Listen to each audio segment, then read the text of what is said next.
오늘 우리가 함께 나눌 말씀 본문이 짧습니다. 한 마음으로 함께 합독하도록 하겠습니다. 빌립보서 4장 2절부터 5절 종말 신앙이라는 제목으로 말씀 나눌 텐데요. 2절부터 5절까지의 말씀을 저와 함께 함께 합독하시겠습니다. 함께 읽으시겠습니다. 내가 유오디아를 권하고 순두개를 권하노니 주 안에서 같은 마음을 품으라. 또 참으로 나와 멍에를 같이 한 내게 구하노니 복음에 나와 함께 힘쓰던 저 여인들을 돕고 또한 글레멘드와 그 외에 나의 동역자들을 도우라. 그 이름들이 생명책에 있느니라. 주 안에서 항상 기뻐하라. 내가 다시 말하노니 기뻐하라. 너희 관용을 모든 사람에게 알게 하라. 주께서 가까우시니라. 아멘. 자리에 앉으시겠습니다. 지난 토요일 본문이었는데요. 오늘 본문과 이어지는 말씀이기 때문에 다시 한번 우리가 좀 먼저 보고 그 다음에 오늘 본문 말씀 함께 봤으면 좋겠는데 빌립보서 4장 1절 말씀입니다. 저희 함께 한 목소리로 함께 읽어보겠습니다. 그러므로 나의 사랑하고 사모하는 형제들, 나의 기쁨이요 면류관인 사랑하는 자들아, 이와 같이 주 안에 서라. 여러분, 바울이 빌립보 교인들을 향해서 뭐라고 말하고 있습니까? 그냥 형제들이 아닙니다. 사랑하고 사모하는 형제들. 원어로 보면요, 단어가 다르지만 같은 동의어예요. 동의어. 그래서 바울이 이 사랑한다는 말을 두 번이나 다른 단어를 써가면서 반복하면서 이야기해주고 있는 것을 볼 수 있습니다. 여러분, 우리가 이런 고백을 성도들과 또 교회 안에서 함께하는 지체들과 함께 할 수 있어야 하지 않을까요? 나의 사랑하고 사모하는 형제들. 바울은 그렇게 사랑하며 빌립보 교회를 섬기고 있었습니다. 그러면서 뭐라고 말합니까? 너희는 나의 기쁨이고 나의 면류관이다. 사랑하는 자들. 다시 한번 또 반복하면서 사랑하는 자들이라는 표현을 합니다. 여러분, 다른 표현으로 사랑의 마음을 끊임없이 전하면서 사랑의 마음을 알 수 있도록 이야기해주는 바울을 우리는 오늘 이 말씀을 통해서 볼 수 있습니다. 여러분, 그런데 바울이요, 저는 이 말씀을 준비하다가 원래 이렇게 스윗한 사람인가? 라는 생각을 하게 됐어요. 여러분, 바울이 정말 원래가 그냥 태어날 때부터 왜 사랑 표현을 되게 잘하시는 분들이 있잖아요. 사랑을 많이 받고 막 잘하시면서. 그런데 이 바울이 정말 이런 사람이었나? 라는 생각을 해보면 여러분, 아니었던 것 같아요. 정말 이렇게 사랑 표현을 구체적으로 다양하게 표현할 정도로 사랑 표현이 자연스러웠을까라는 생각을 해보면 퀘스천이에요. 왜냐하면 지난주 말씀을 나눈 것을 보면요, 바울이 자신의 과거를 이야기하잖아요. 나는 히브리인 중에 히브리인이었고 베냐민 지파 사람이고 바리새인. 근데 이제 다른 곳에서 또 보면 그냥 바리새인이 아니라 가말리엘 문화생인 자가 바로 바울이었습니다. 그러니까 바리새인들 중에서도 아주 어떻게 보면 윗선에서 있던 사람이 바울입니다. 성경을요, 아주 날카롭게 해석하는 사람이었고 율법에 맞지 않는 것이라면 가차없이 쳐내던 사람이 바울이었습니다. 그러니 스데반 집사를 율법으로 정죄하며 돌로 쳐 죽이는 일에 앞장섰고 교회들을 핍박하기 위해 혈안이 되어 있었죠.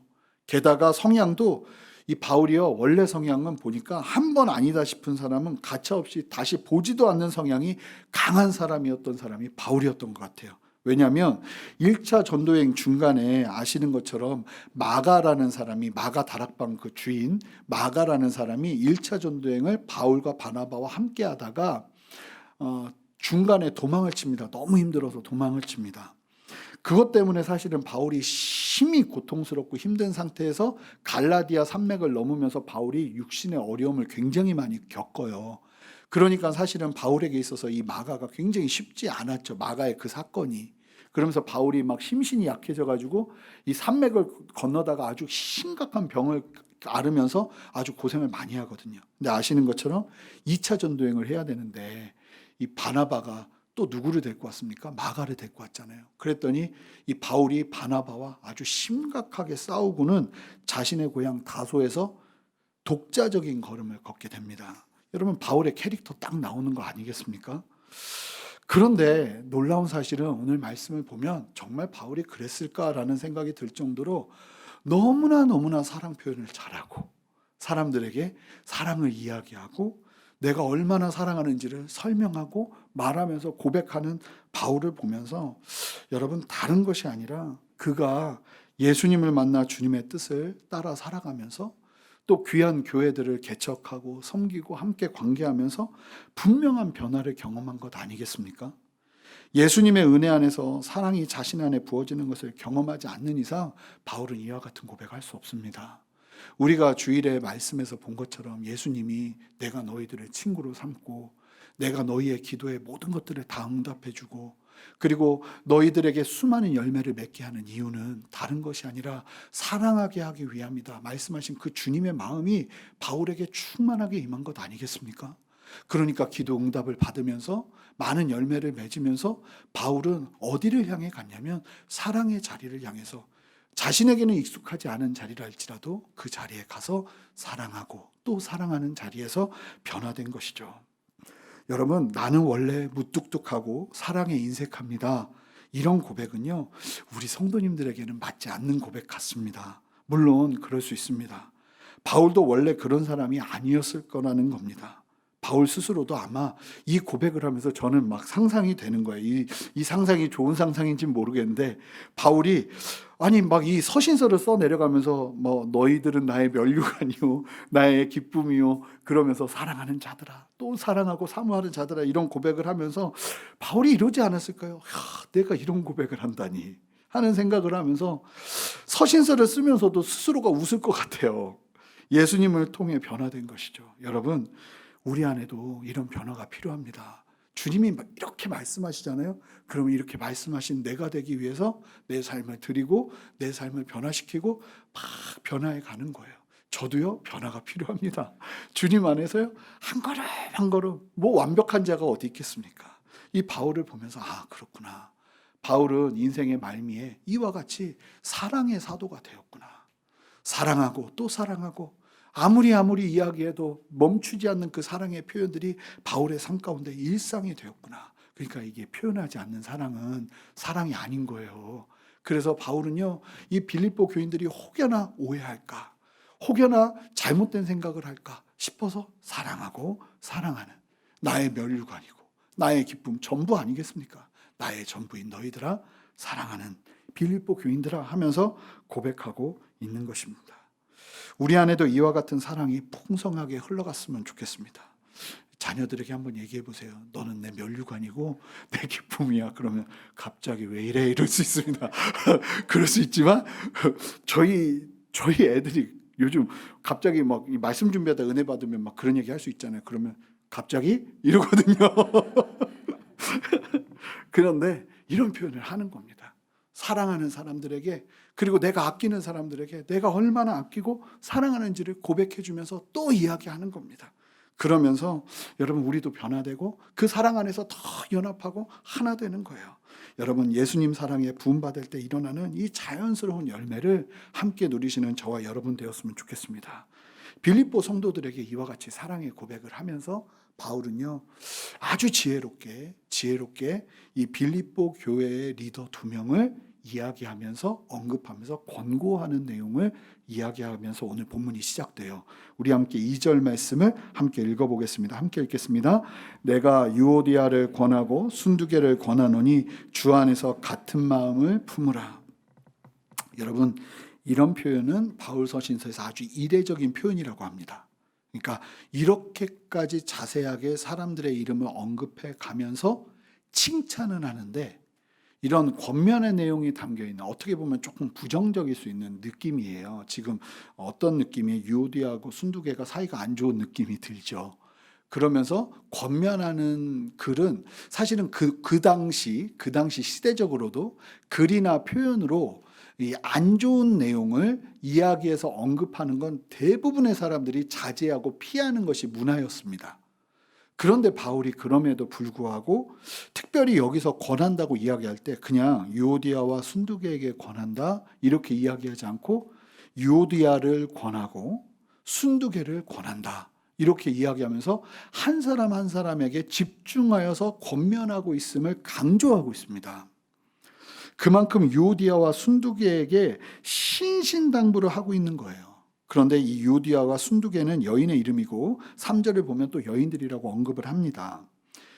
빌립보의 교회의 시작을 말해주는 사도행전 16장을 보면요, 이 여인이 이제 리더십이잖아요. 빌립보 교회는 아주 독특한 특징을 가지고 있는 거예요. 이게 그 사도행전 16장을 보시면 빌립보 교회가 개척되는 이야기가 담기거든요. 그런데 아시는 것처럼 이 빌립보 교회가 처음 누구를 통해서 회심하여서 이 교회가 세워지냐면 루디아를 통해서 회심하여 이 교회가 구성되고 이루어지기 시작하고, 감옥의 간수장 가족들이 기적적인 회심을 하면서 교회가 구성된 교회가 빌립보 교회입니다. 그러다 보니 빌립보 교회는요, 아주 독특하게 여인 리더십들이 아주 강하게 발달하면서 교회가 성장했던 것 같아요. 여러분, 2000년 전에 이와 같은 여인 중심의 리더십이 세워진다는 것은요, 아주 파격적인 일입니다. 바울도 그렇고 초대교회는요, 그런데 잘 보니까 저는 이게 참 은혜가 되는 게, 교회가 어느 곳 하나 똑같은 느낌으로 세워지지가 않아요. 자, 보시면 바울도 그렇고 초대교회도 그렇고 성령께서 인도해 주시는 각자의 각 지역의 각 영역에 기름 부으시는 하나님께서 주도적으로 하시는 그 일들을 인정하면서 나가는 게 이 초대교회 안에는 아주 익숙했던 것 같아요. 여러분, 일단 이들이 생각하고 있는 선민 사상을 성령께서 아주 강력하게 깨뜨리시잖아요. 이방인들에게 구원을 베푸시고 그들이 유대인들과 똑같은 하나님의 백성이요 자녀요 친구가 될 수 있음을 보았기에 그들은 그 다음부터는요 더 열려있는, 우리가 혹시 우리의 생각으로 주님의 일들을 막을 수 있다 하는 염려를 가지고 이제 긴장을 가지고 주님 앞에 더 전심으로 열린 마음으로 나가는 거예요. 그러면서 그들이 생각하는 한계를 계속 깨뜨리는 것이죠. 만약에 빌립보 교회에 이상하게 강력하게 일을 주도적으로 하는 사람들이, 여인들이 이렇게 모이는 거예요. 그러면 바울은 다른 교회는 쉽게 말하면 남성들이 중심을 하고 있는데 여인들이 모이네? 그러면 이걸 바꾸려고 하는 것이 아니라 이 교회 안에 이렇게 주도적으로 성령께서 이끌어 가시는 이 흐름과 분위기와 상황을 함께 보면서 유연하게 이 여인 리더십을 세우면서 나가는 것이 이 바울의 사역이었다는 것을 우리가 알게 하는 것입니다. 저는요, 교회는 이와 같아야 한다고 믿습니다. 우리의 삶도 이와 같아야 한다고 믿습니다.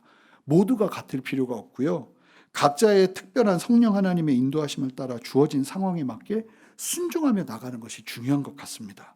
그렇다고 너무 특별한 것도 그렇게 필요한 건 아닌 것 같습니다. 우리는 다른 데와 달라야 돼, 이것도 아닌 것 같고, 그렇다고 우리가 모두와 같아야 돼라는 생각보다 지금 우리에게 성령께서 인도하시는 방향성은 어떤 방향성인가, 이건 누가 의도하지 않아도 정말 성령께서 이끄시는 어떤 방향성이 보이잖아요.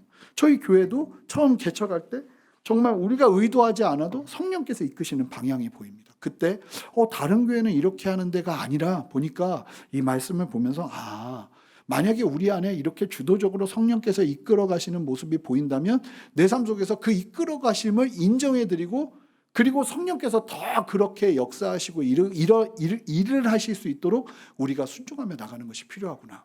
우리의 개인의 인생도 마찬가지라고 믿습니다.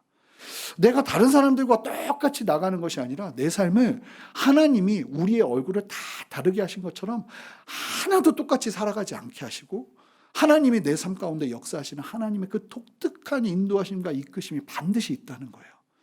그래서 우리가 그것을 민감하게 반응하면서 하나님이 지금 나에게 이런 가정을 허락하셨고, 이런 상황을 허락하셨고, 이런 환경을 허락하셨구나. 그러면 그 마음을 가지고 주님 앞에 기도하면서 전심으로 주님이 마음껏 일하시도록 우리가 또 그 앞에서 민감하게 나아가는 게 필요하지 않을까.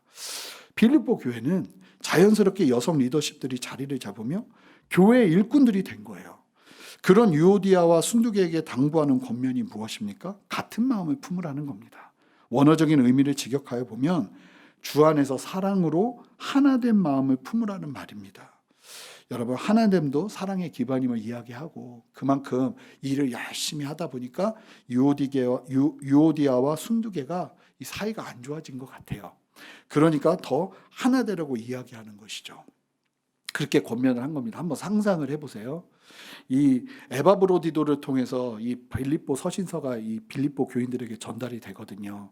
그러면 이 글을 읽을 수 있는 사람도 있고 읽을 수 없는 사람들도 있기 때문에 보통 서신서가 전달되면 교인들이 다 모입니다.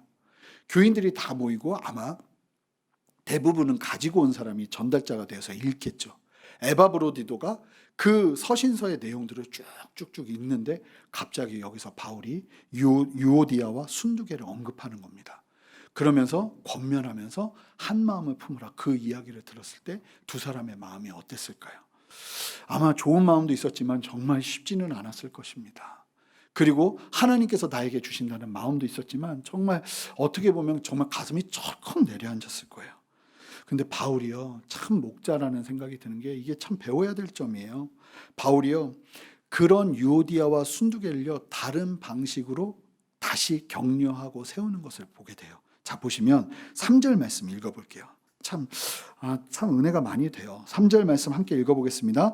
또 참으로 나와 멍에를 같이 한 내게 구하노니 복음에 나와 함께 힘쓰던 저 여인들을 돕고 또한 글레멘드와 그 외에 나의 동역자들을 도우라. 그 이름들이 생명책에 있느니라. 자, 뭐라고 말하냐면 여기서 참으로 나와 멍에를 같이 한 내게, 누구라고 이야기 안 해요. 근데 이렇게 얘기하면 누군지 다 알아요. 그런 아주 바울과 친밀한 사람이에요. 그럼 누굴까요? 많은 사람들, 그리고 많은 신학자들은 다들 예상하는 건 루디아일 것이다. 이 루디아는 그렇게만 이야기하면 루디아에게 얘기하는구나 하는 것을 알 수 있다는 거예요. 귀한 믿음의 동역자였던 것이죠. 그러면서 이 루디아에게 쉽게 말하면 다른 사람에게 이야기하면서 유오디아와 순두개를 격려하고 있는 거예요. 지금 이 두 여인을 권면하면서 하나 되라 이야기하고 나서 뭐라고 말합니까? 복음에 나와 힘쓰던 저 여인들을 도와라. 그럼 그 이야기를 들으면서 바울이 내가 너희들이 얼마나 수고하는지를 알고 있다는 걸 간접적으로 이야기해 주는 거잖아요. 때로는 간접적으로 이야기해 주는 게 더 은혜가 될 때가 있습니다. 더 격려가 될 때가 있고요. 바울은요, 정말 다양하게 세심하게 한 사람 한 사람을 놓치지 않고 섬기는 사람이 바울이었던 것 같아요. 복음에 나와 함께 힘쓰던 저 여인들. 바울은요, 간접적으로 유오디아와 순두개를 격려하고 있습니다. 바울은 이 표현을 통해서 직접 말하지 않고 있지만 유오디아와 순두개에게 너희가 나와 함께 복음을 위해 힘쓰고 있다는 걸 나는 알고 있어 라는 걸 전해주고 있는 겁니다. 이 한마디에 유오디아와 순두개는 참 많은 격려를 경험하지 않았을까요? 정말 지혜로운 격려고 훈계죠. 훈계와 같은 말만 전하는 것이 아니라 그들의 수고와 고통을 알고 있지만 그럼에도 하나됨이 더 중요하다는 것을 이렇게 이야기하고 설명하며 전달하고 있는 것입니다. 이건 지혜예요. 놀라운 성령의 지혜입니다. 그리고 글레멘드와 바울의 동역자들을 도우라는 부탁을 나와 멍에를 같이 한 루디아로 추정되는 인물에게 부탁하고 당부하는 것을 봅니다. 여러분, 루디아는요, 바울에게 가장 편했던 사람이었던 것 같아요. 이름 말하지 않아도 될 정도로 그냥 나와 함께 멍에를 메었던 자, 그저 부탁만 전해도 마음을 열고 그저 서로를 알고 이해하는 귀한 믿음의 동역자였음이 분명합니다. 바울은 사역을 참 잘한 사람인 게 분명하죠. 이런 사람 한 사람 만나는 게 쉽지 않은 게 사실 아닙니까? 인생을 살면서 제가 주일에 한 성도님의 이야기를 듣는데 정말 열심히 살았다고 생각하는데 내가 정말 힘들 때 마음을 나눌 한 사람, 정말 친하다고 생각하는 친구도 많았다고 생각하는데 정작 내 정말 힘든 이 문제를 나눌 한 사람을 찾는 게 쉽지가 않더라. 근데 우리의 인생이 사실 그렇습니다. 주님 안에서 그래서 이제 교회 안에서 함께 믿음 생활을 하면서 목장에서 모임하다 보면 이제 목장에서 정말 평생 한 번도 누구와도 나누지 않은 이야기도 할 때가 있잖아요. 그와 같은 은혜가 교회 안에서 펼쳐져야 되는 거예요. 바울도 교회 안에서 이와 같은 루디아와의 귀한 만남이 허락된 것입니다. 여러분, 그런 만남이 여러분들의 삶 속에서 성도들과의 만남 속에서 아름답게 이루어지기를 주님의 이름으로 축복합니다. 그리고요, 저와 여러분들도 그런 관계가 되었으면 좋겠습니다. 그렇게 함께 마음을 나누고 함께 이야기하면서 주님의 복음을 위해서 함께 수고하는 한 믿음의 동역자로 함께 섰으면 좋겠습니다.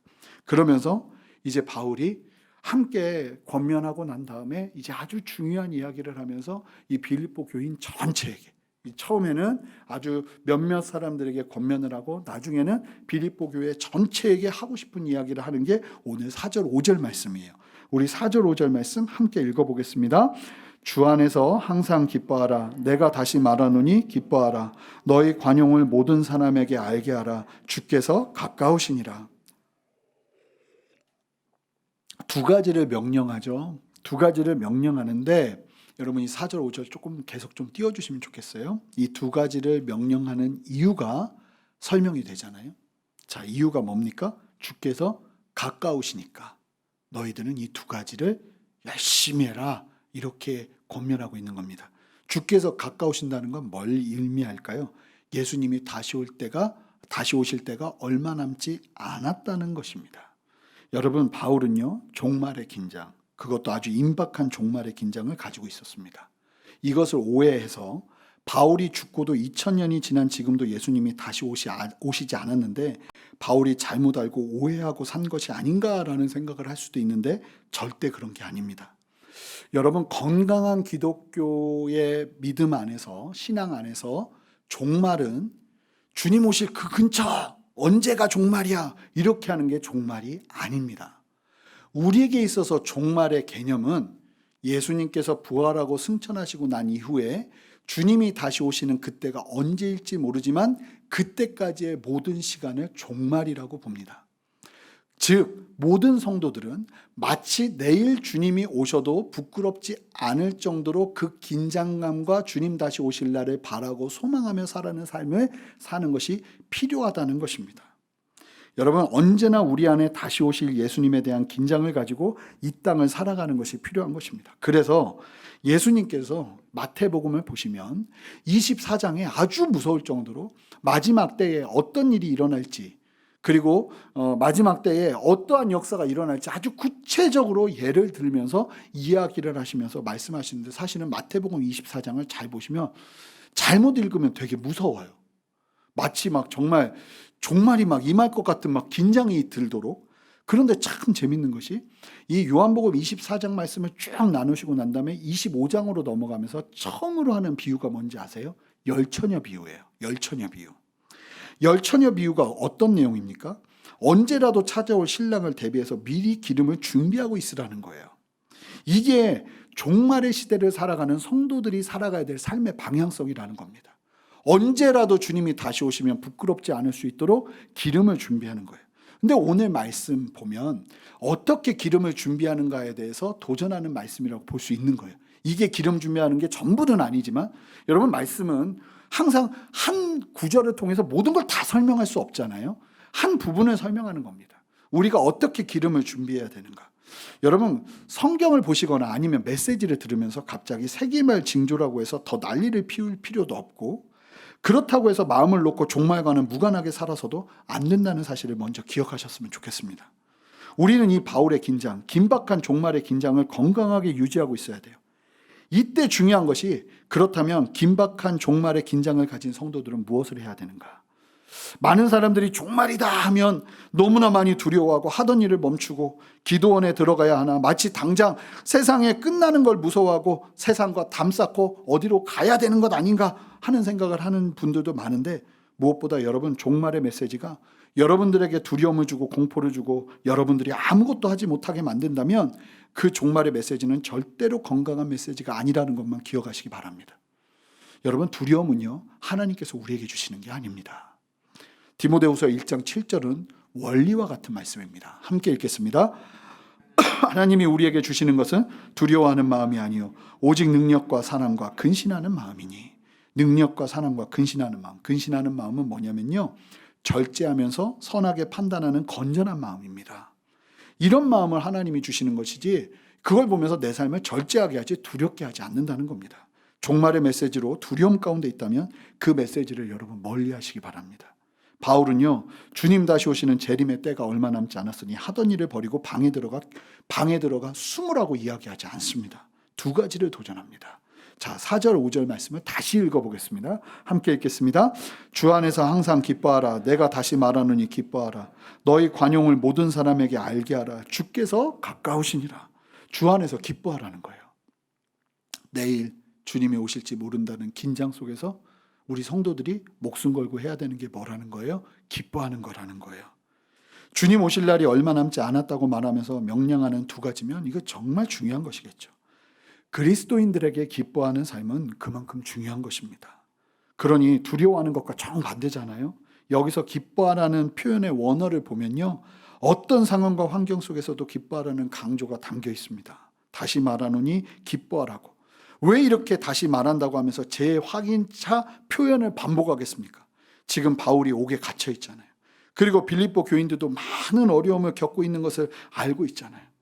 그런 그들을 향해서 옥에 갇힌 바울이 이 기뻐하라는 도전은 사실 듣는 이들의 귀를 의심케 할 정도의 충격적인 도전인 것입니다. 그만큼 기뻐하는 것은 성도들의 힘입니다. 제가 참 재밌는 게 이 찬양 가사를 기뻐하라, 내가 다시 말하노니 기뻐하라, 이 찬양 이거를요 찬양으로 만들어 놓은 영어 찬양이 있는데, 제가 유학생활 제일 힘들 때 이 찬양이 굉장히 유행을 했어요. 그래가지고 어디를 가도 예배 드리면, 미국 교회를 가서 만약에 예배를 드린다면 웬만한 교회는 맨날 이 찬양을 부르는 거예요. 그러면 또 기뻐해 이러고 있었는데, 기뻐하는 것이 얼마나 힘이었는지를 저는 그때 많이 경험했어요. 여러분, 기뻐하는 것은요 우리의 의지의 결단입니다. 바울은 그렇게 도전해요. 그리고 또 하나의 도전이 무엇입니까? 너희 관용을 모든 사람에게 알게 하라는 겁니다. 관용은요 자신의 당연한 어떠한 권리를 포기하고 다른 사람을 향해 너그럽게 대하는 태도입니다. 정말 쉽지 않은 도전이죠. 둘 다. 바울은 특정한 사람들에게만 이런 태도를 보이라고 하는 것이 아니라 모든 사람에게 나타내라는 겁니다. 저 보시면 5절 말씀 한번 띄워주시면, 모든 사람에게 나타내라. 4절 5절 같이 띄워주셔도 됩니다. 모든 사람에게. 여러분, 불신자들과 심지어는 자신을 핍박하는 사람들에게까지 그리하라고 말하고 있는 겁니다. 왜냐하면 예수님 다시 오실 날이 얼마 남지 않았고, 주님 다시 오실 그때 우리의 삶에 빛나는 건 관용을 베푸는 것이기 때문에 그렇습니다. 그 은혜에 잠겨 관용을 베푸는 우리를 예수님은 기억하시는 거예요. 관용이요 우리의 삶을 통해서 널리 알려질 때 예수님 십자가의 은혜의 공로는 빛을 발하기 시작하는 것입니다. 참 귀한 도전이죠. 주님 오실 날 얼마 남지 않았으니 두 가지 하라는 겁니다. 기뻐하면서 마음과 생각을 지키고 주님의 사랑을 경험하며 스스로를 지키라는 것이고, 예수님의 은혜 기억하면서 이 땅에서 부단히 용서하고 용납하며 성경의 도전을 이루라는 것입니다. 내일 세상의 끝이 온다면 성도들은 사과나무를 심는 것이 아니라 이 두 가지, 기뻐하고 관용을 베푸는 일들을 목숨 걸고 해야 되는 것입니다.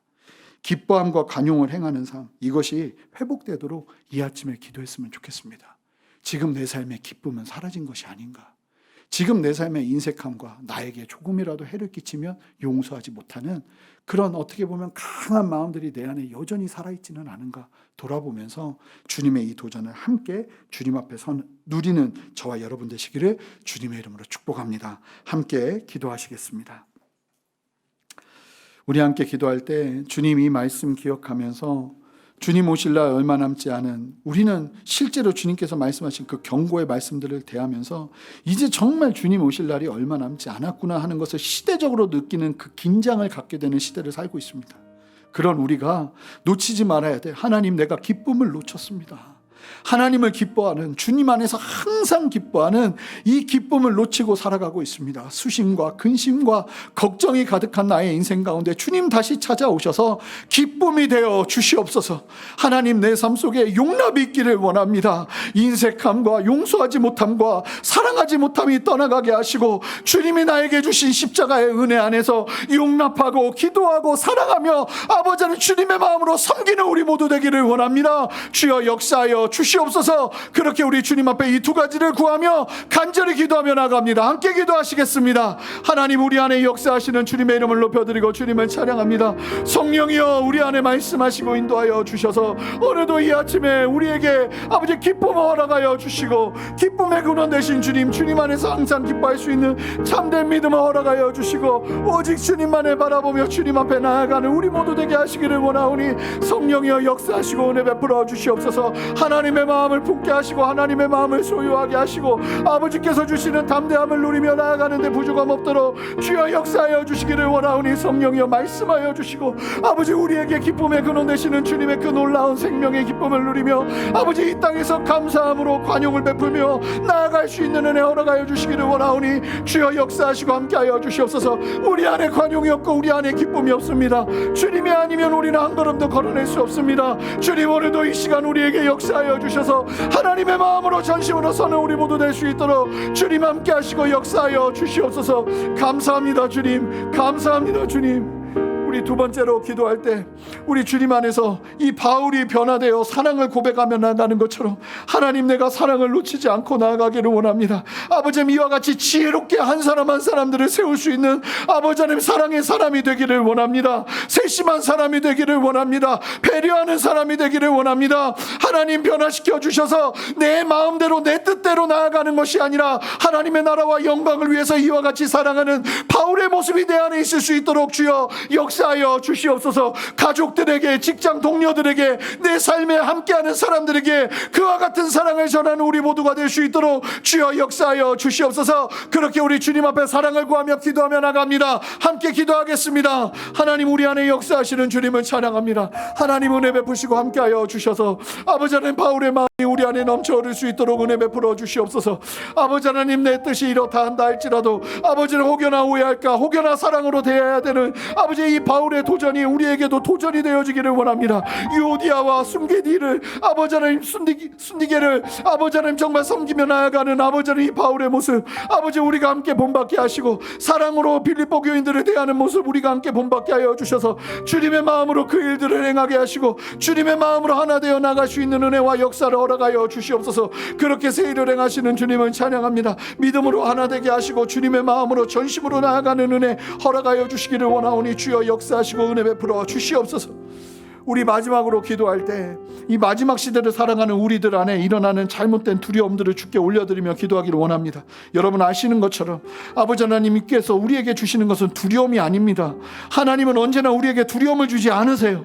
여러분, 우리 안에 주님 말씀을 대하면서 잘못된 두려움, 말씀을 대하면서 잘못 일어나는 아버지 오해와 편견들 주님께서 깨뜨려 주시고 아버지의 진리로 우리를 새롭게 하여 주셔서 진리 안에서 자유케 되어지는 참된 은혜를 우리 모두가 누리게 하여 주시옵소서. 그렇게 우리 주님 앞에 간절히 기도하며 나가겠습니다. 마지막 기도입니다. 기도하겠습니다. 아버지 하나님, 역사하시는 주님을 찬양합니다. 성령이여 우리에게 말씀하시고 도전하여 주셔서 아버지의 도전에 따라 믿음으로 담대히 서는 우리 모두가 되기를 원하오니 주여 역사하여 주시옵소서. 하나님의 마음으로 서게 하시고 주님의 마음으로 나아갈 수 있도록 주님 은혜 베풀어 주시옵소서. 그렇게 새 일을 행하시는 주님의 이름을 높여드리고 주님을 찬양합니다. 역사하시고 함께 하시는 주님의 이름을 높여드리고 주님을 찬양합니다.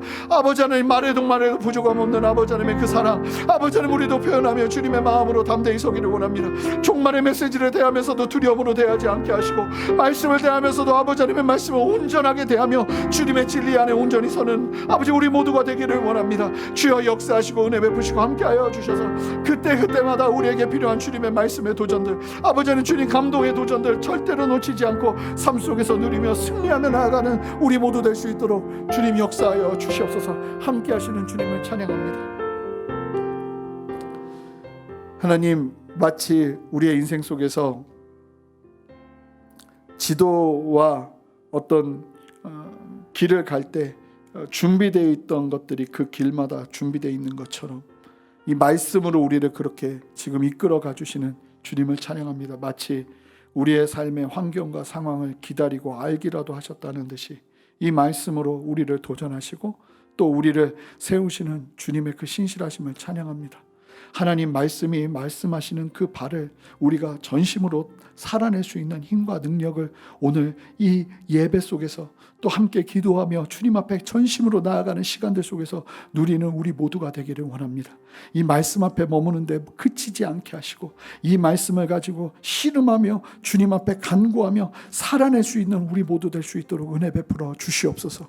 하나님, 우리 안에 사랑이 불같이 일어나게 하시고 주님의 마음으로 나아가게 하시고 주님 다시 오실 날 멀지 않은 이때에 무엇보다도 기도하며 기뻐하며 관용하며 사랑하며 예배하며 하나님의 말씀 앞에 머물며 이 땅을 승리하며 살아가는 우리 모두 될 수 있도록 역사하시고 은혜 베푸시기를 원하오니 주여 함께하여 주시옵소서. 주께서 이와 같이 말씀하셨사오니 우리는 이제 이 말씀 앞에서 순종하며 오늘 하루의 삶을 살아내겠습니다. 주여 열매 맺게 하시고 응답되어지는 주님의 역사를 보게 하여 주시옵소서. 감사합니다. 특별히 계속 이어지는 이 어려운 시국에 우리 성도님들 오늘 하루도 주님 놀라운 빛으로 역사하여 주셔서 그 걸음 인도하여 주시고 주님 안에서 승리하며 나가게 하시고 특별히 재정과 물질의 어려움으로 고통받는 성도님들 계신다면 주님 당신의 피 묻은 손으로 친히 안수하시고 붙드셔서 주님 앞에 기도하며 간구하는 성도들의 삶 가운데 펼치시는 아버지 하나님의 생명의 역사를 볼 수 있도록 은혜 베푸시고 함께하여 주시옵소서. 그렇게 새 일을 행하시는 주님을 찬양하며 이제는 우리 주 예수 그리스도의 크신 은혜와 아버지 하나님의 무한하신 사랑과 성령의 내주하심과 교통하심과 신실한 역사하심이 오늘 말씀을 기억하며 주님의 진리 안에서 믿음의 걸음 한 걸음 한 걸음 걸어내기를 함께 주님 앞에 순종하며 주님 오실 그날 두려워하지 아니하며 기뻐하며 관용하는 삶을 살아가며 이 땅을 살아내기를 선포하는 함께 예배하는 모든 성도님들과 성도님들의 가정과 직장과 삶의 모든 터전 위에 순전한 교회와 이 땅의 모든 교회들과 이 나라와 온 열방 위에 이제로부터 영원토록 함께 하시기를 간절히 축원하옵나이다. 아멘.